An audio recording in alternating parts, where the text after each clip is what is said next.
Hey everybody, welcome back to Chris Dunn TV. In this episode, we're talking to Amanda B. Johnson, who's one of the world's first entrepreneurs to get paid by the blockchain for her project. She'll talk about how she made that happen and how you could also do the same thing.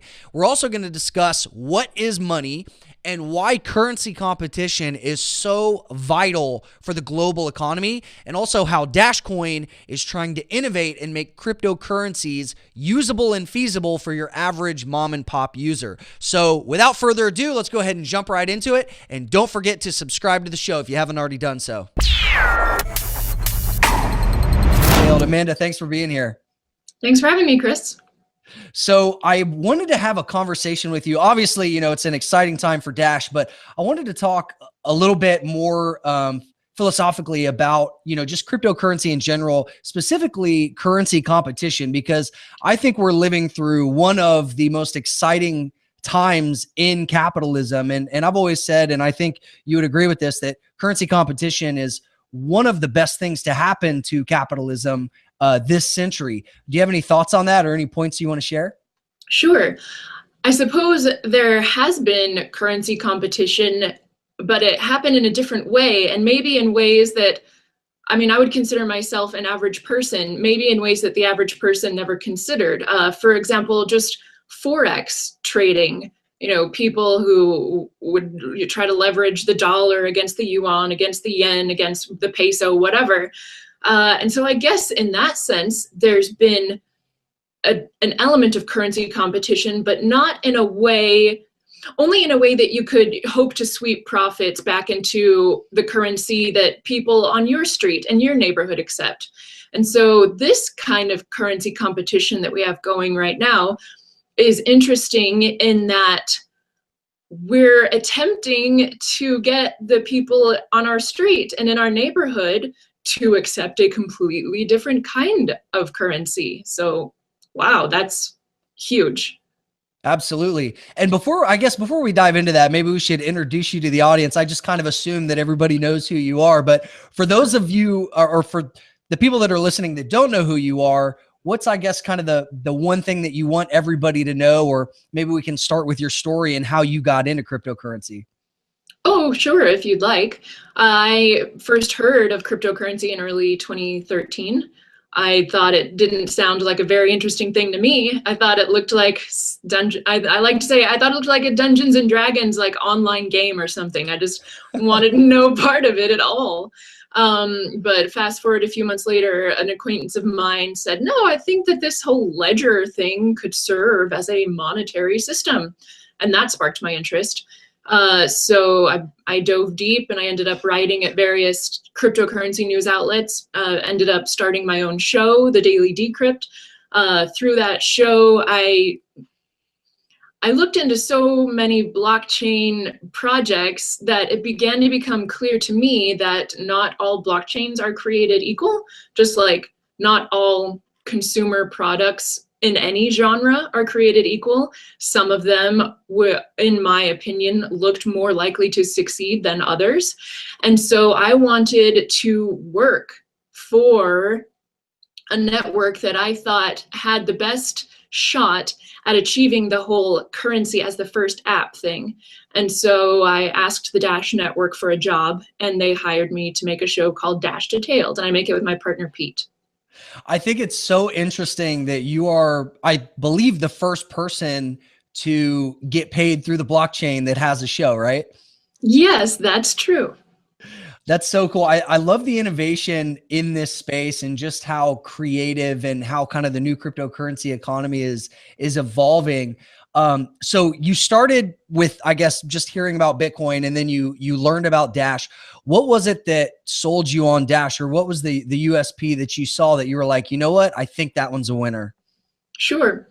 Well, to me, it seemed obvious that these various networks were attempting to offer money as a service. And so it just seemed so obvious to me that whichever network could operate the most quickly, the most cheaply, and could withstand the most kinds of attacks in whatever form they came, that would be the network that pulled through. I think those same kinds of metrics could be applied to any sort of organization.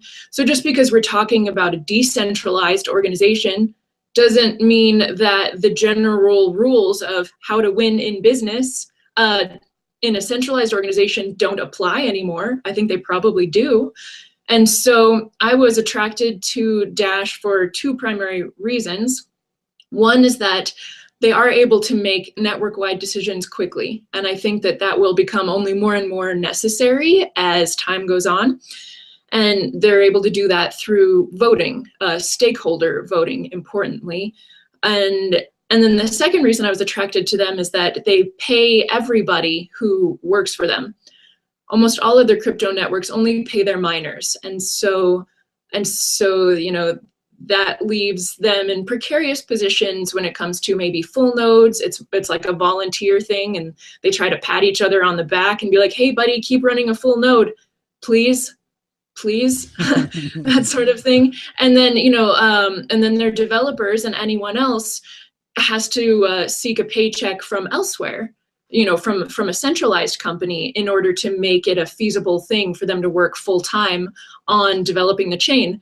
So the second reason I was attracted to Dash is because they have a treasury. They set aside a portion of their newly created coins to make available to hire people that we need. As of right now, I'm looking at coin market cap, and Dash is now number 3. So congratulations. That's really impressive, sitting at half a billion market cap and $75 a coin. So yeah, that's pretty impressive. Do you have any, I guess, predictions or thoughts about where cryptocurrency is headed?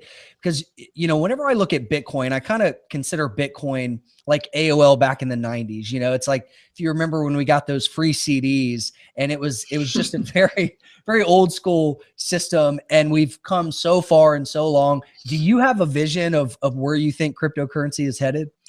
I used to think that maybe things would happen a little sooner than I do now. And it was when someone brought up to me that credit cards were invented in the 50s and didn't even become even moderately used until the 80s, that I just thought, shoot, because that wasn't even a new currency. That was just a payment method. That was just a new way of moving around the same kind of money. And so what we're talking about now is both a new payment method and a new kind of money. And mindset shift for sure. Yeah, it's wild. And so it almost begs well, no, it doesn't almost. It does, for me, beg the question of what is money? And it reminds me of this book that someone recommended to me, actually, and it's called Debt, The First 5,000 Years by a guy named David Graeber, I believe. And in it, he talks about the history of money and claims that in pre-civilization, basically when we lived in more of a tribal sense, a hunter-gatherer tribe would not have been larger than 150, maybe 200 people. And you would be related to everyone in it. You know, it would just be like living with your big family all of the time. And the thing about families and knowing everybody with whom you will ever come into contact in life is that there is not so much of a need for money. Like, if you think about it, like if you do the dishes for your mom, you're not like, hey mom, that's going to be $9.95. It's not a thing that you do. Like with people with whom you have super intimate relationships with, it's more of like I do you a favor because I know next time you'll do me a favor, because you know after that I'll do you a favor. And it's this sort of constant tabulation of people just paying off debts back and forth to one another. And so he goes on to say that money itself arose when we started bumping into strangers, basically, in that interacting with people with whom we may never meet again. I don't feel so good about doing your dishes for free if I may never meet you again. You may never have the opportunity to repay that debt to me. And so we need a sort of way to signify the debt so that you and I can make our trade and go on our way and not worry about ever seeing each other again.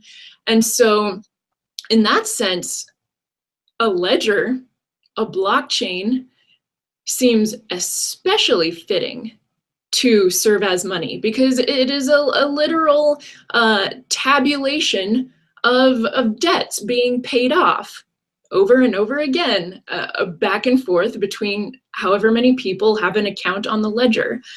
And so I think that this will either completely redo the way we do and see money in the world, or it will have been a fun experiment and it will go to zero. I don't think there's a long-term middle ground where it just kind of hangs out in this weird speculation stage where people are like, oh, I'm flipping magic internet money on Poloniex. That's not going to go forever. So yeah, I mean, so then the question is, if we're talking about the scenario where a digital ledger becomes everybody's idea of money because, hey, that's a great idea, the question is then, how many ledgers will the market demand? Will the market want one ledger to rule them all, or just one ledger period? Or will people want various accounts on various ledgers because the different ledgers specialize in different things? And if they do specialize in different things, wouldn't that be interesting to watch the arbitrage back and forth across them? Because, you know, might the purchasing power of the tokens on one ledger grow in relation to the tokens on the other ledger? And so, I mean, what that's going to look like, I don't even know.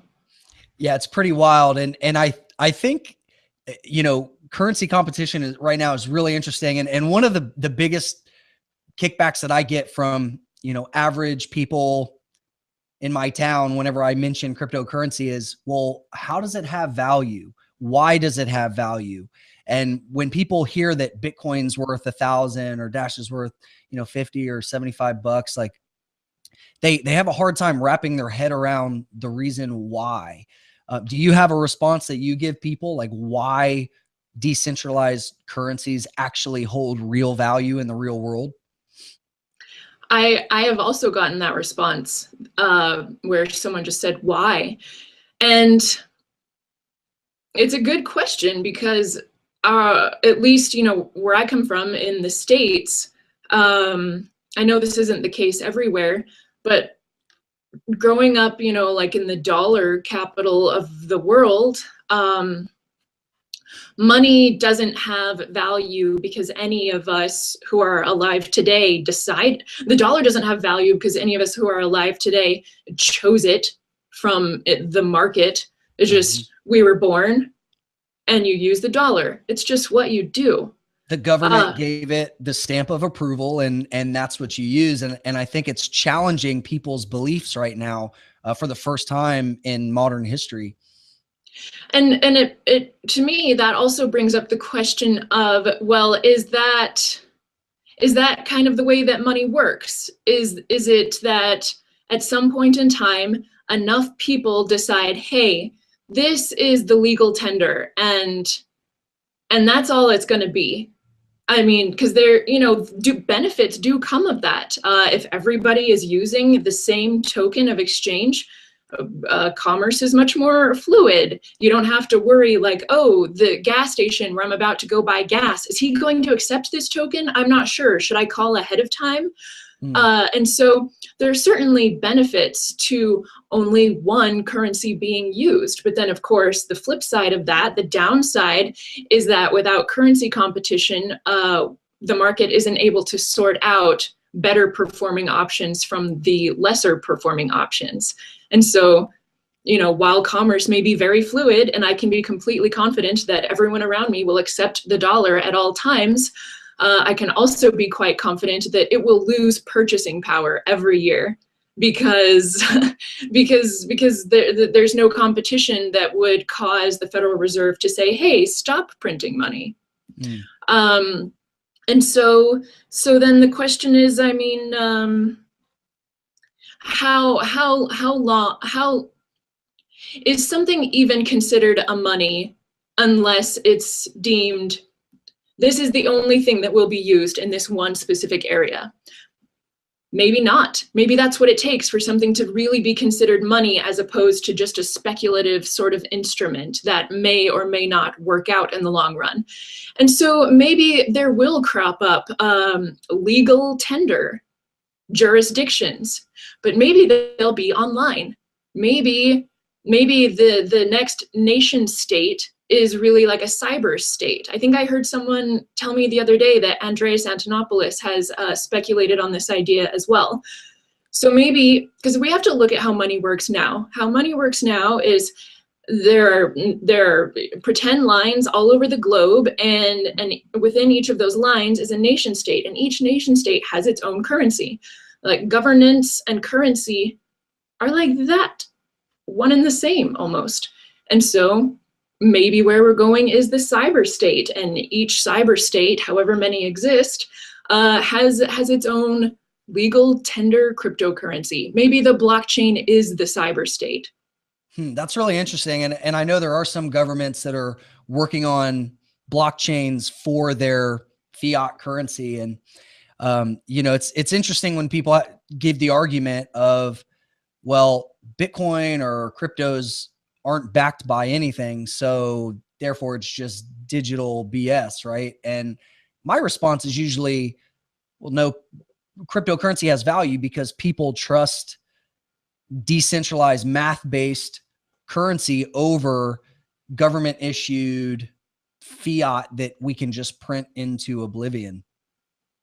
Yeah, the backed by argument, I think, is just missing the question of, well, why would it be ideal, for example, if paper money were backed by gold?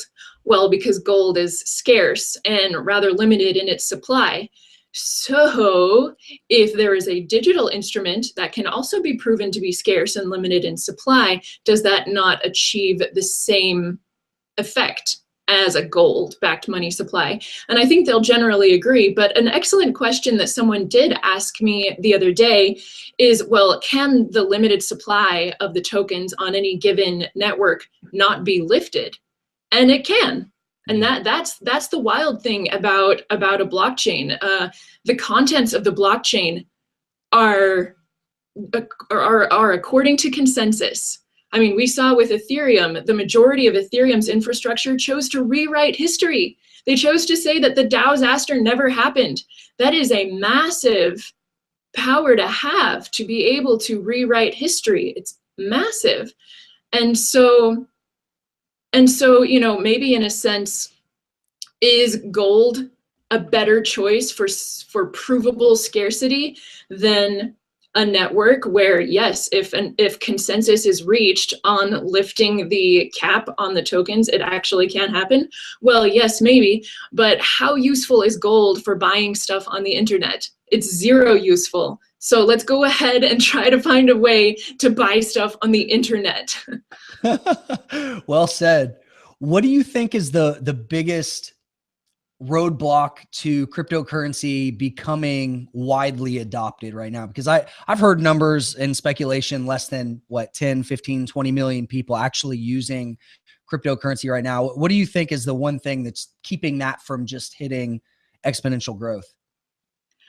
I think usability targeted to specific markets,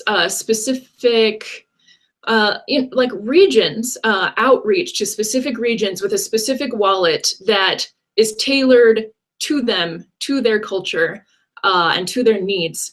I've become convinced of that after my last interview with Ryan Taylor, when he talked about the sort of wildly successful M-Pesa in various countries in Africa, and then Klarna in Scandinavian countries. And so I think that sort of targeted outreach can only take place once cryptocurrency is easy to use. And it's totally not easy to use right now. It's a total nightmare to use. And so, to my knowledge, Dash is the only network currently actively working on a product that will look and feel like PayPal, but is decentralized from beginning to end, peer-to-peer, beginning to end. And so I think I've said before, and I'll say it again. I think if anything stands to be cryptocurrency's killer app, it will be Dash Evolution. Well, there you hear it. That's a big prediction right there. And I agree. I mean, I tend to gravitate towards cryptocurrencies that have active development. Obviously, I mean, there's a ton of shit coins, but I think one thing that Dash has going for it is a strong team. And last year I went down to Panama and met with Daniel Diaz and some of the other guys in the crypto space. And I think it's really interesting how many passionate people are trying to solve that problem of usability. And what do you think this update for Dash is going to do? How is it going to make it easier for, say, mom and pop to use on a daily basis? Sure.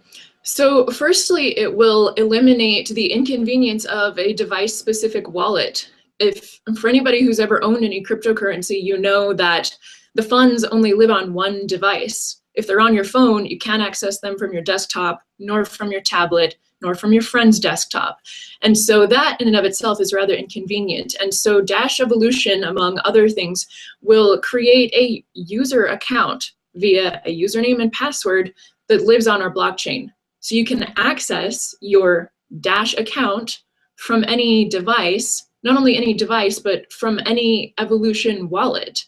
So that eliminates the whole dependency on, because even wallet providers who aren't holding your private keys, if their server went down, you would have to import your private keys into another wallet because you're dependent on that particular server for that login information.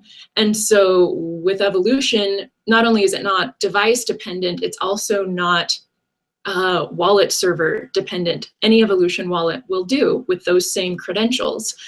And so that coupled with the fact that Evolution is going to obscure away all the cryptography. You won't see any more cryptographic address crap. And I don't mean to disrespect the cryptography. Lord knows the cryptography is what makes all this blockchain magic possible. But it is hideous to look at, in my opinion, and I think the opinion of most people. And so it will look more just like an online bank, like, oh, there's my savings account, there's my private account, there's my joint account that I share with my husband or my wife, it's just stuff that people are used to seeing. So basically, Evolution's going to give people, I guess, kind of the usability of what Coinbase is trying to do, but you're going to have control over your private keys still and be able to access it for multiple devices. Pretty much, yeah. Nice.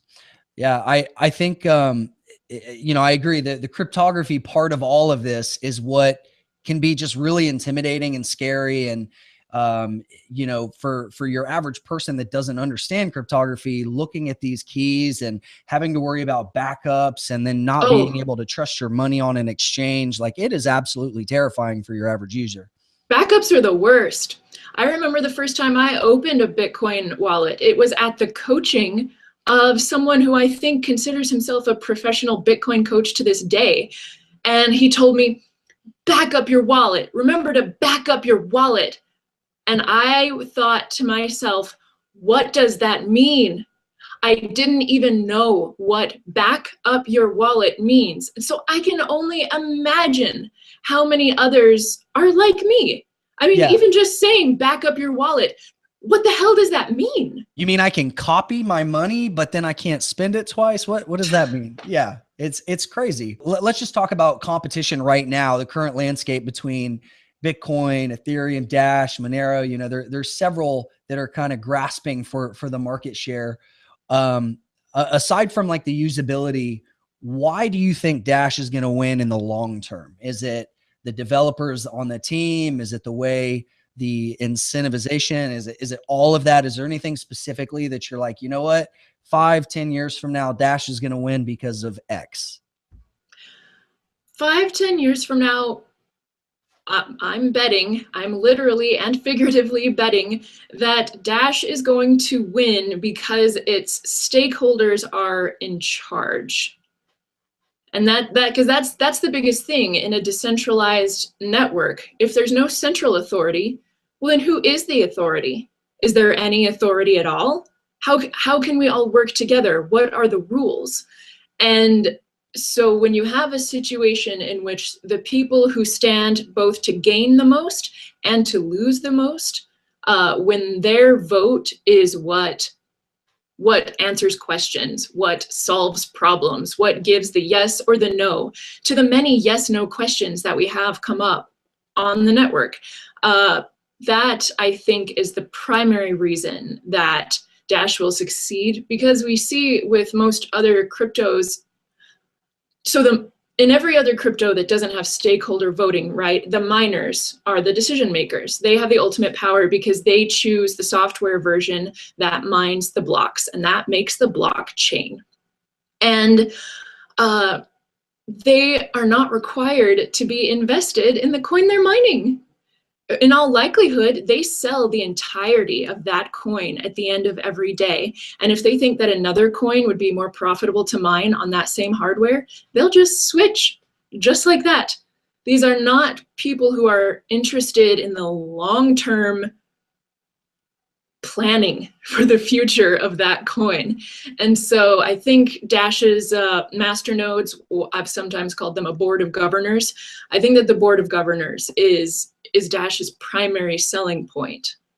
So for people that don't understand how that works, a masternode needs 1,000 Dash, right? And then they have certain access and certain rights, and also have the ability to, I guess, be randomly part of a fast transaction network. Can you explain a little bit about, I guess, the benefits, A, of a masternode, and B, like how the speedy transactions work, and how that is a big selling point over the continuing issues that we're seeing with Bitcoin and transaction times and the block size debate and all that mess?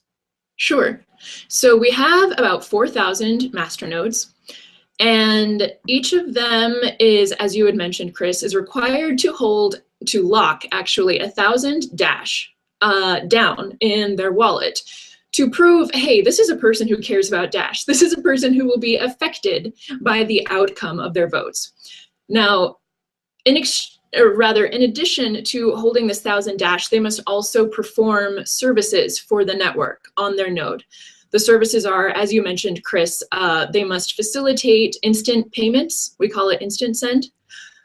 They must facilitate coin mixing, which we call private send, the ability to erase your coin's history for your own privacy. And they have the right, if they want to, they have the right to cast a vote on our network for any number of things. As I had mentioned before, sometimes we have yes/no votes, such as, should we increase our block size limit from 1 to 2 megabytes? The vote on that was an overwhelming yes. But the other types of votes are, where should we send our treasury funds? So anybody who wants to work for the Dash network puts in a proposal on our blockchain that says, I want to help develop your code base, or I want to make a YouTube show called Dash Detailed for you, or I want to design and code a kind of wallet that I think would be super nifty that you guys would like. Anything. The master nodes each get a vote on whether to pay that proposal what they're asking for. And so in a sense, not only are they the board of governors, but they're like the HR department. Who do we hire? How much do we pay them? And in that way, it really blends incentives nicely, because as Dash community member Eric Sammons put it, the old saying that he who holds the purse strings makes the rules, or the real golden rule in that he who has the gold makes the rules. It's a nice blending of incentives in that, well, we know in human nature, money buys votes. That's just a fact, and that's not going to change. So why not openly acknowledge that and say, okay, the people with the money cast the votes. They have the most to lose and the most to gain. Put them in charge, for God's sake. And it works pretty well. I love that idea of having people that, like you said, have the most to gain and the most to lose, put them in a position where they can act in their own best interest and don't really hide that fact, be proud of it and say, like, look, this is the way that you're likely to grow in the most efficient way and get things done quickly and bring people on the team that are going to help support it long term. So have you seen any interesting proposals lately? We get a lot of interesting proposals. Well, and with so much more funding available now, not that more Dash is available, but the purchasing power of a Dash, it has more than doubled over the past month. More people are hearing about the Treasury, and so more boys are coming to the yard. There you go. Yeah, I mean, anybody who would like to see current proposals that are in the network can view at a site like dashvotetracker.com. Mm-hmm. And yeah, we're something like 25 days away from our next payout. So I think the majority of proposals that will come this cycle have yet to come. So what do you have any so I'm looking at this right now, dashvotetracker.com. Do you have any ideas of, like, say somebody's watching this and they're like, I'd love to put a proposal in and be part of the Dash team. Like, do you see any holes that are needed where maybe you need more developers or more PR people, or do you have any suggestions how somebody could maybe successfully get something to pass through the vote? It seems to me that anytime, because I'll see posts online on our subreddit sometimes, or I'll get emails sometimes where somebody will say something like, man, I thought of this cool way that Dash could be promoted in this certain way, or this certain project having to do with Dash could be done, and and I hope somebody does it, or do you think we should do it, or something. And what I say to them every time is, you sound perfectly suited to put this proposal in yourself. You have the most intimate knowledge of what you're talking about. There was somebody who messaged me just last month or something who wanted to make a 3D printable blueprint of a mini Dash enabled vending machine, I think, and then distribute that blueprint on the internet. And he said something like, wouldn't this be a cool idea? Might someone do it? And I said, you should do it. You have all of this knowledge. And so for anyone who's thinking, hey, it might be cool to join the Dash team, you know better than anybody what it is that you could do for the network. Maybe something local. Maybe there's a sort of conference coming up near you or something, and you think, my goodness, I would love to present Dash at this conference. Well, you are specifically suited to do that. It's your neighborhood. And so, you might then put in a proposal for a reimbursement of your time and transportation and presentation costs, that sort of thing. But so, yeah, there's any number of ways that the Dash ecosystem could be grown. And anything that occurs to you as, hey, that is the thing that could be cool, better than anybody what's going on in your neighborhood, what's going on in your, corners of the internet, that only you can know that. Beautiful. So there's a lot of opportunity, guys. If you have an idea, Dash is there. And I like I said before, I think it's really cool that you guys have this system where basically anybody can make a proposal. So if you have a good idea, put it in. Yeah, the only thing I would say is I would encourage you to make a pre-proposal first. That is, go to dash.org/forum and make a post in the pre-proposal section so that you can get feedback before officially submitting it to the network. Because maybe the voters are like, hey, that's a good idea, except you would only get my vote if you tweaked this one thing, or if you asked for a different amount, or if you did whatever. It really would pay off to get the feedback first, because once you've put a proposal into the network, you're not able to tweak many facets of it anymore. So it saves time and heartache. Great advice. Do you have any final thoughts as we kind of wrap this up? Anything that you want to say to Bitcoin maximalists? I believe you used to kind of consider yourself one, and what was it that maybe brought you over the line? And what would you say to anybody that's still a diehard, like, give me Bitcoin or give me death mentality? I guess maybe I was a Bitcoin maximalist for just a few months.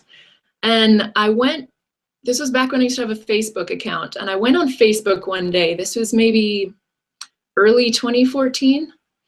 And I put a post on Facebook and I said something like, what is the point of altcoins? I said that, I think, in a Bitcoin Facebook group, like the New Hampshire Bitcoin Facebook group. What is the point of altcoins? And my then and current friend, Darren, replied, the point of altcoins is the same point as flowers. Let as many of them bloom as will, or something like that. And I just remember thinking, wow, I felt ignorant for having asked it, for having had this sort of arrogance that no flowers shall bloom except this one flower. And I know that because how? Why? Do I consider myself omnipotent? No, I don't consider myself omnipotent. And so it doesn't matter whether someone's a maximalist or not. The market's going to do what it's going to do, regardless of your beliefs about what it should do. So that's just the way it is, and we're all affected by it in exactly the same way. So let competition prevail. It will, even if you don't want to let it. Absolutely. Well, I think we're living through, like I said earlier, that this is just one of the most interesting times for our global economy. And I'm looking forward to looking back on this interview 5 years from now and kind of seeing where things have evolved to. And this is just such a fun space to be in. And I commend you for the work that you're doing. And I've always appreciated how you approach cryptocurrency from just a really pragmatic point of view, because when it comes to the topic of money, people get very defensive and really aggressive, and they kind of treat money like religion, and that they will fight to defend their beliefs tooth and nail.